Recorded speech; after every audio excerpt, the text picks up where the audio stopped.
چھٹا سپارہ اور سورۃ مائدہ۔ اعوذ باللہ من الشیطان الرجیم، بسم اللہ الرحمن الرحیم۔ یا ایہا الذین آمنوا اوفوا بالعقود احلت لکم بہیمۃ الانعام الا ما یتلی علیکم غیر محل الصید وانتم حرم ان اللہ یحکم ما یرید۔ یا ایہا الذین آمنوا، اے ایمان والو، اوفو بالعقود، اپنے عہد و پیمان کو پورا کرتے رہو۔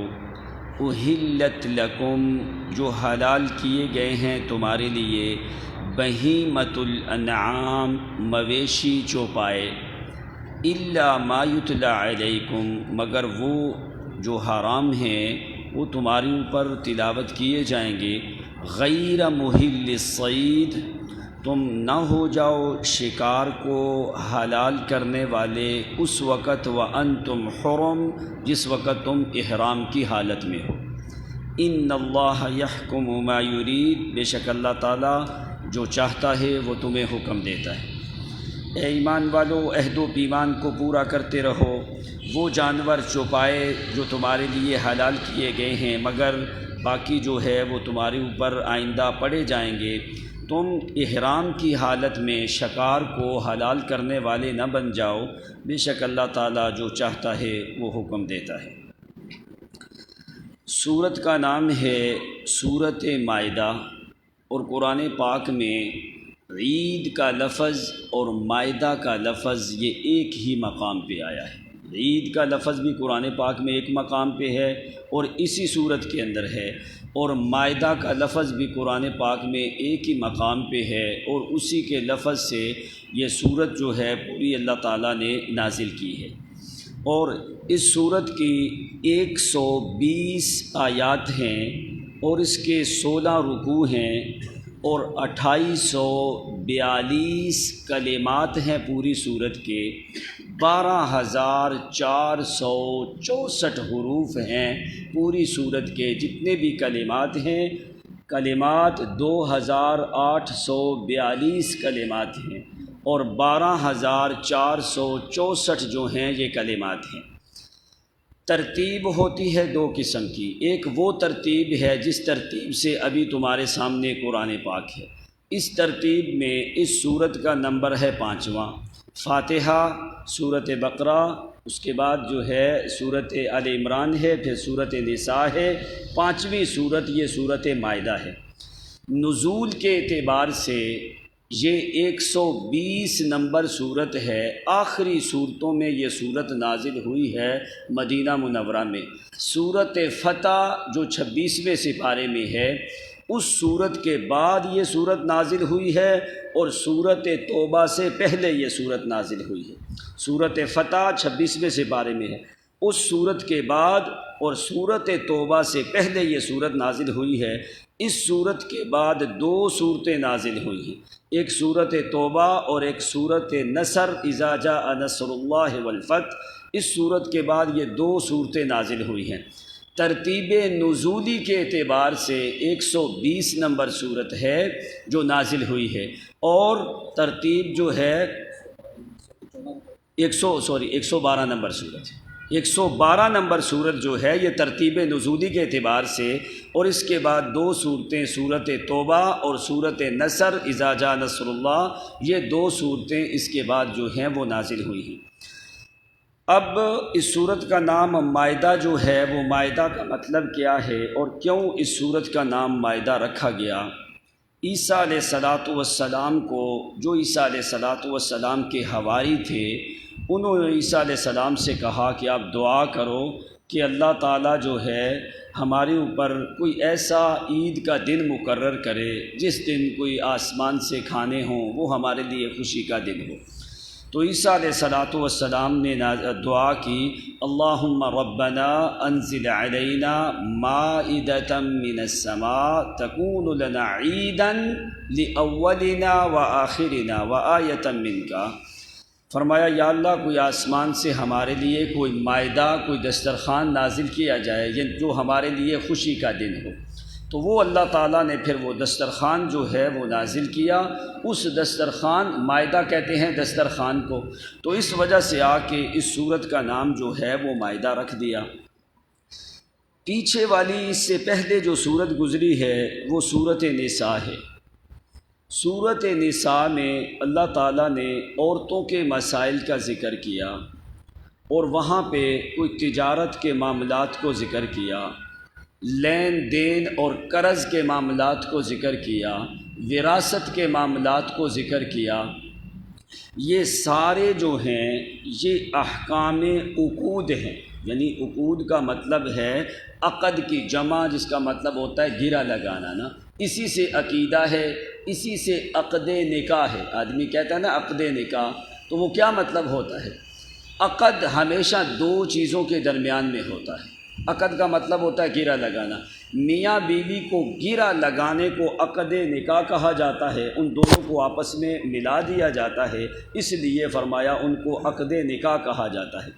اس صورت میں بھی اللہ تعالیٰ نے عقد کی جمع عقود ذکر کی ہے۔ عقود عقد کی جمع ہے، عقد گرہ کو کہتے ہیں۔ دوسرا، عقد کا مطلب نکاح بھی ہے اور عقد کا مطلب احکام بھی ہیں۔ تو یہاں پہ اللہ، اور عقد کا مطلب وعدہ بھی ہے، عہد و پیمان بھی ہے، اور عہد و پیمان جو ہے وہ بندے اور بندے کے درمیان بھی ہوتا ہے، بندے اور خالق کے درمیان بھی ہوتا ہے۔ تو اس لیے اللہ تعالیٰ نے یہاں پہ حکم دیا ایمانداروں کو کہ جو بھی وعدے وعید تم نے کیے ہیں ان کو مکمل طور پہ پورا کرو۔ اب اللہ کے ساتھ کون سے وعدے ہیں؟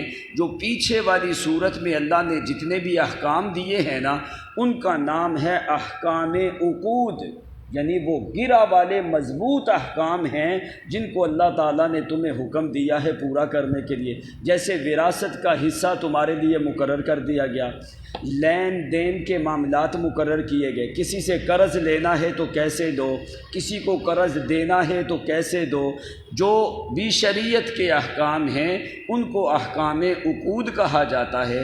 اس صورت میں احکام ذکر کیے گئے سورت نساء میں۔ یہاں پہ ابھی اس صورت کی تکمیل کے لیے اللہ نے یہ صورت نازل کی، فرمایا کہ وہ جو پیچھے جتنے احکام ہیں ان ساروں کو ایمانداروں مکمل طور پہ پورا کرو۔ یہ ہے عقد اللہ اور بندے کے درمیان۔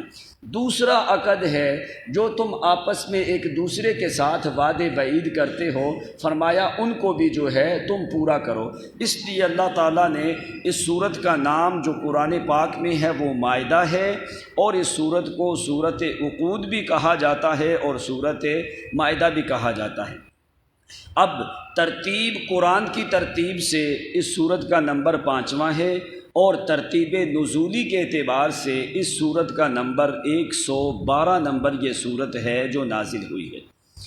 اب سوال پیدا ہوتا ہے کیوں نہیں قرآن پاک اسی ترتیب سے جمع ہوا جس ترتیب سے قرآن نازل ہوا ہے؟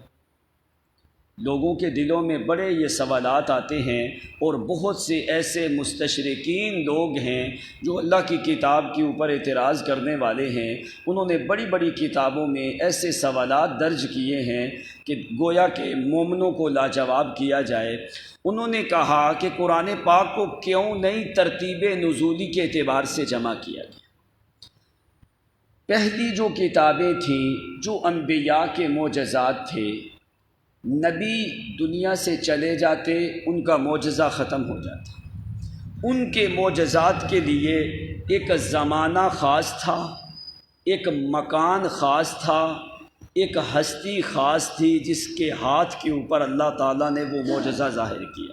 جیسے موسیٰ علیہ السلام کا معجزہ جو ہے، انہوں نے دریا پہ لاٹھی ماری، راستے بن گئے، پتھر پہ لاٹھی ماری، 12 چشمے جاری ہو گئے۔ اب یہ بات جو ہے تم بطور خبر کے بیان کرتے ہو کہ بھائی یہ پہلے زمانے میں اس دریائے نیل کے کنارے پہ انہوں نے سوٹی ماری، لاٹھی ماری، اور وہ موسیٰ علیہ السلام کا زمانہ تھا۔ ان معجزات کو ہم بطور خبر کے لوگوں کے سامنے بیان کرتے ہیں، جو قرآن نے ہمیں خبر دی۔ عیسیٰ علیہ السلام کے معجزات تھے کہ وہ مردوں کو زندہ کرتے تھے، کوڑی اور برس کے بیمار کے اوپر ہاتھ پھیرتے ٹھیک ہو جاتا، اور نابین آدمی کی آنکھوں پہ ہاتھ پھیرتے وہ ٹھیک ہو جائے، یہ معجزات تھے۔ اب ان معجزات کو ہم بطور خبر کے ذکر کرتے ہیں کہ یہ معجزات واقع ہوئے عیسیٰ علیہ السلام کے زمانے میں، وہ زمانہ چلا گیا نا پیچھے، اور یہ معجزات موسیٰ علیہ السلام کے زمانے میں ہوئے، لیکن آج ان معجزات کا وجود نہیں ہے۔ ان کا قانون الگ تھا اور معجزات ان کے الگ تھے۔ جب وہ چلے گئے، قانون بھی چلا گیا، معجزات بھی چلے گئے۔ اب اللہ تعالیٰ نے نبی علیہ السلام کو جو قرآن دیا، اس قرآن پاک میں قانون کو بھی رکھا اور معجزے کو بھی رکھا، قانون کو بھی رکھا اور معجزے کو بھی رکھا۔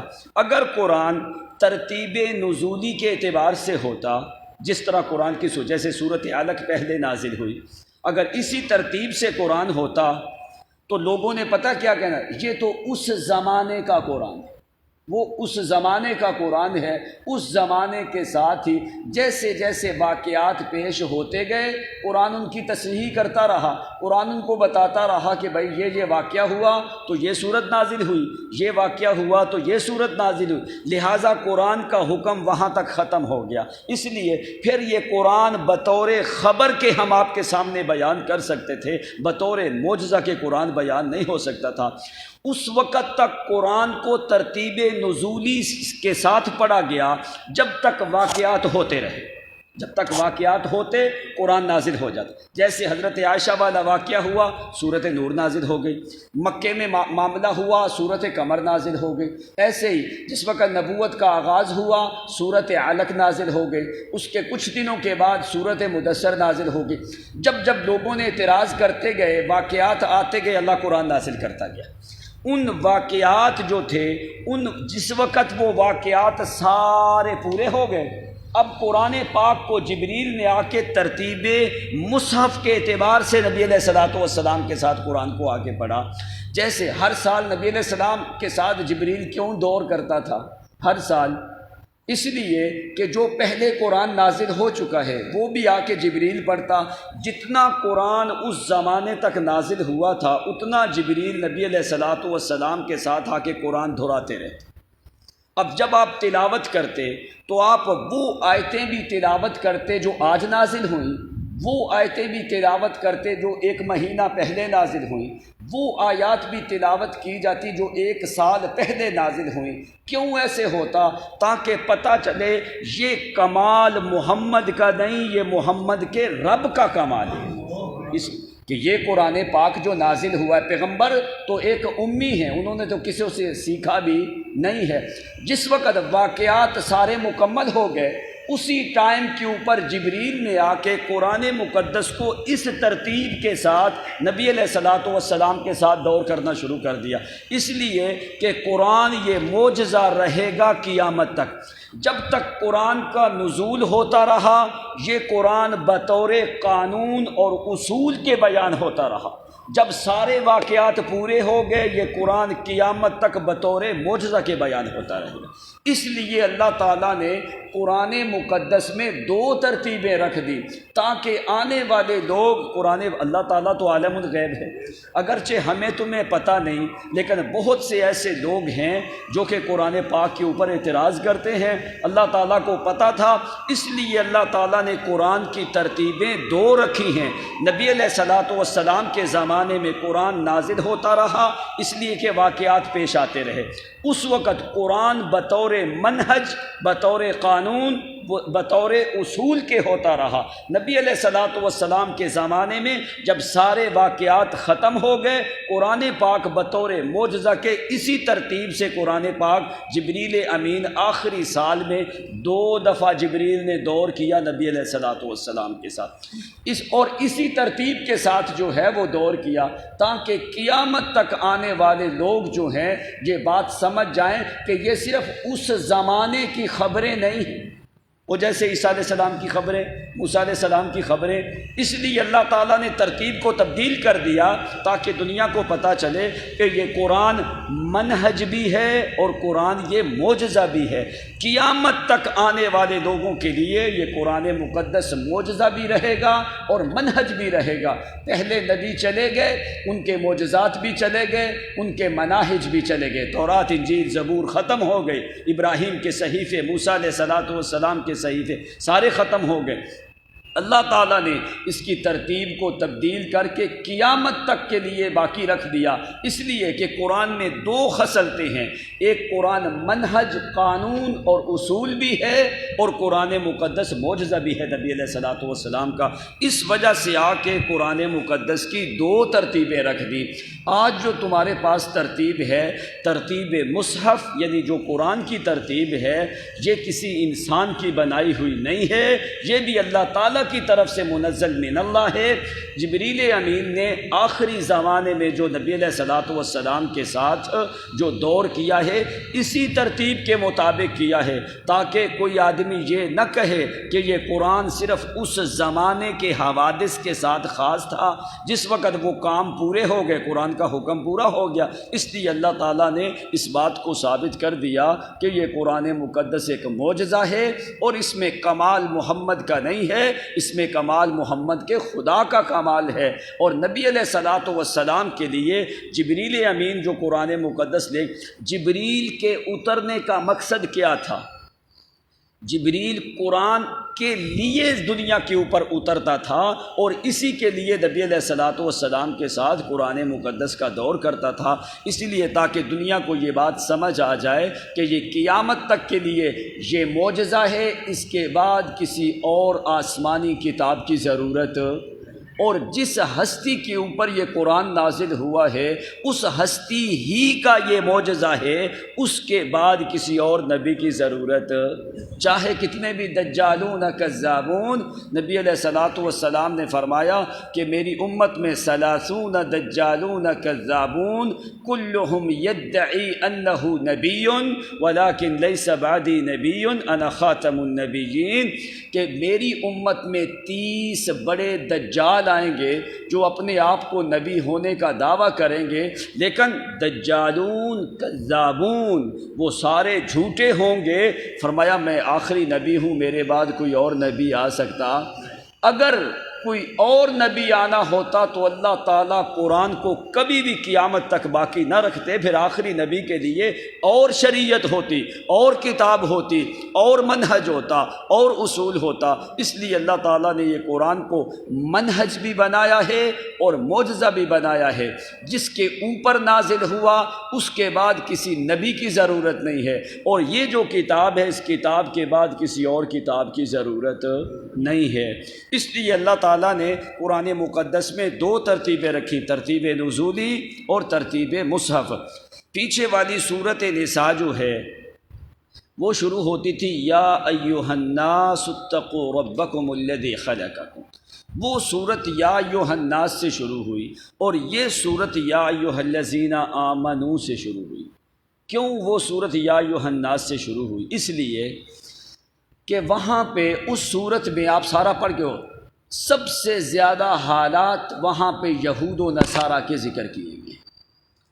یہود و نصارہ احکام شرعیہ کے مکلف نہیں ہیں، ان کو اللہ نے یہ نہیں کہا یہودیوں نماز پڑھو، یہودیوں روزے رکھو، یہودیوں حج کرو، یہودیوں زکوٰۃ دیا کرو، اور یہودیوں صدقہ خیرات کیا کرو، یا یہودیوں تم رمضان کے روزے رکھو، یا قیام کرو، عبادت کرو، تلاوت کرو۔ وہاں پہ یہودیوں کے غلط عقائد کا رد کرنا مقصود تھا صورت نساء میں، جو مین معاملہ تھا۔ اس لیے اللہ تعالیٰ نے وہاں پہ یا ایھا الناس کا حکم دیا ہے۔ یا ایھا الناس قرآن وہاں پہ بولتا ہے جہاں پہ لوگوں کو ایمان کی دعوت دی جاتی ہے۔ جس وقت مومن ہو جائیں اس وقت پھر احکام شریعت کے مکلف ہوتے ہیں، پھر اللہ تعالیٰ یا ایھا الناس کا لفظ۔ اس لیے اس صورت میں یہود و نصارہ کو، دوسرے لوگوں کو ایمان لانے کی دعوت دی جا رہی، اس لیے اللہ تعالیٰ نے خطاب دیا او لوگو، تو جس وقت اللہ کوئی حکم دیتا ہے اس وقت اللہ تعالیٰ یا ایھا الناس کہتے، جب ایمان کی دعوت دی جاتی ہے کہ تم ایمان لے کے آؤ، اللہ کی عبادت کرو، اس وقت یا ایھا الناس کا لفظ بولا جاتا ہے۔ جہاں احکام شریعت کا حکم دیا جاتا ہے، نماز کا، روزے کا، یہ ساری چیزوں کا، تو پورا قرآن اٹھا کے دیکھو، اللہ تعالیٰ نے یا ایھا الناس کا لفظ نہیں بولا، یا ایھا الذین آمنوا کا لفظ بولا ہے۔ کیوں؟ اس لیے ایمانیات کے بعد ہی اعمال کا مکلف بنتا ہے۔ اگر ایمان نہ ہو تو اعمال کرنے کا کوئی فائدہ، اس لیے اللہ تعالیٰ نے بغیر ایمان کے کوئی بھی تمہیں حکم دیا نہیں ہے۔ اس لیے یہاں وہ صورت کو یا ایھا الناس سے شروع کیا اور اس صورت کو یا ایھا الذین آمنوا سے شروع کیا، اس لیے کہ اعمال چھوٹا ہے یا بڑا ہے۔ اعمال کا تعلق بین الناس، لوگوں کے درمیان میں ہے، یا بین اللہ و بین الخالق۔ تین قسم کا عقد ہوتا ہے، یا تو وہ عقد، وہ وعدہ اللہ اور بندے کے درمیان میں، یا وہ وعدہ بندے اور بندے کے درمیان میں ہے، یا وہ وعدہ بندے اور اس کے اپنے نفس کے درمیان میں۔ یہ تین قسم کا عقد دنیا میں کیا جاتا ہے، اللہ کے ساتھ، بندہ بندے کے ساتھ، بندے کا اپنے نفس کے ساتھ۔ کیسے؟ بندہ جیسے کہتا ہے میں نے ابھی ارادہ کر لیا ہے کہ میں ابھی نماز نہیں چھوڑوں گا، میں نے ابھی ارادہ کر لیا ہے کہ میں جو ہے ابھی روزہ نہیں چھوڑوں گا، اس نے وعدہ کر لیا۔ اب یہ بندے کا وعدہ اپنے نفس کے ساتھ ہے۔ اس صورت میں یہ تینوں قسم کے وعدوں کو پورا کرنے کا اللہ تعالیٰ نے تمہیں حکم دیا ہے۔ تو جو بھی اللہ کی طرف سے احکام ہیں وہ سارے کیا ہیں؟ وہ اللہ تعالیٰ کی طرف سے احکام عقود ہیں، وہ مضبوط اور پکے احکام ہیں، انہی احکام کو پورا کرنے کا حکم دیا ہے۔ اور ایک وہ وعدہ ہے جو تم اللہ تعالیٰ نے فرمایا وَإِذْ أَخَذَ رَبُّكَ مِن بَنِي آدَمَ مِن ظُهُورِهِمْ وَأَشْهَدَهُمْ عَلَىٰ أَنفُسِهِمْ أَلَسْتُ بِرَبِّكُمْ، فرمایا جس وقت تم آدم کی پشت میں تھے اس وقت تمہاری روحوں سے ہم نے کچھ وعدے لیے تھے۔ وہ أَلَسْتُ بِرَبِّكُمْ، کیا میں تمہارا رب نہیں ہوں؟ اب رب کو تم کیسے ثابت کرو گے کہ یا اللہ تو ہی میرا رب ہے؟ اب کیسے ثابت کیا جائے گا؟ اس وقت ثابت ہوگا جب رب کے احکام کو پورا کرو گے، تو پھر رب کی ربوبیت کے ساتھ جو تم نے وعدے کیے ہیں وہ تمہارے وعدے اس وقت پورے ہوں گے۔ اس لیے اللہ تعالیٰ نے تمہیں اول سے آخر تک دنیا میں، عالم ارواح میں جو بھی تم وعدے کر کے آئے ہو وہ سارے وعدوں کو پورا کرتے رہو۔ اللہ تعالیٰ نے تمہیں اس بات کا حکم دیا، اور یہ حکم صرف مومنوں کو دیا گیا، یا ایھا الذین آمنوا اوفوا بالعقود۔ باقی تشریح انشاءاللہ کل ہوگی، ابھی ٹائم ہو گیا۔ وآخر دعوانا الحمد للہ رب العالمین والعاقبۃ للمتقین والصلاة والسلام علی سید الانبیاء والمرسلین ربنا فاغفر لنا وارحمنا انت خیر الراحمین لا الہ الا انت سبحانک انا كنا من الظالمین اللہم ثبتنا بالایمان والقرآن والاسلام یا الہ العالمین اللہم فہمنا کتابک العزیز کما فہمت عبادک الصالحین اللهم فهمنا كتابك العزيز كما فهمت عبادك الصالحين تقبل منا إنك أنت السميع العليم وتب علينا إنك أنت التواب الرحيم وصلى الله تعالى على النبي